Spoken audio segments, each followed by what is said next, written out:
జనసేనాని పవన్ కళ్యాణ్ పై సినీ నటుడు వైసీపీ నేత పోసాని కృష్ణమురళి మరోసారి సంచలన వ్యాఖ్యలు చేశారు. కాపులందరినీ ఏకతాటిపైకి తీసుకొచ్చిన పవన్ ఇప్పుడు తమ ఓట్లను టీడీపీకి వేయమనడం వ్యభిచారంతో సమానమని ఆరోపించారు. రాష్ట్రంలో భారీగా మహిళల ట్రాఫింగ్ జరుగుతోందని పవన్ ఆరోపించడంలో న్యాయం ఉందా అని ప్రశ్నించారు.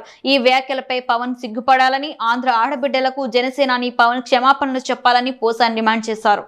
అవమానించినందుకు వీళ్ళని వ్యభిచారంగా అలా ప్రాపగండ చేసినందుకు సిగ్గుపడుతున్నందుకు కనీసం కాపు సోదరి మనులు కాళ్ళైనా పట్టుకునే క్షమాపణ అడుగు. ఎన్ని మాట్లాడినా, ఎన్ని ఆవేశంగా మాట్లాడినా, ఎప్పుడైనా ఎక్కడైనా ఏ మూలైనా జగన్మోహన్ రెడ్డి గారు ఒక తప్పు మాట్లాడా? ఒరేయ్ అని ఒక మాట అన్నాడా? నువ్వు ఒరే అంటావు, చెప్పుతో కొడతా, నా కొడక, నాలాంటి భాషే మాట్లాడతావు. నేను కామన్ మ్యాన్ని. పవన్ కళ్యాణ్, నువ్వు కామన్ మ్యాన్ కాదు, లెజెండ్వి. నువ్వు పార్టీ పెట్టావు, కాపుల కోసం పెట్టావు. ఎస్, నాకు తెలుసు. కాపుల దగ్గర అడిగావు. ఎస్, కాపులందరూ మనం ఒకటైపోవాలి, మనం ముఖ్యమంత్రి అవ్వాలి.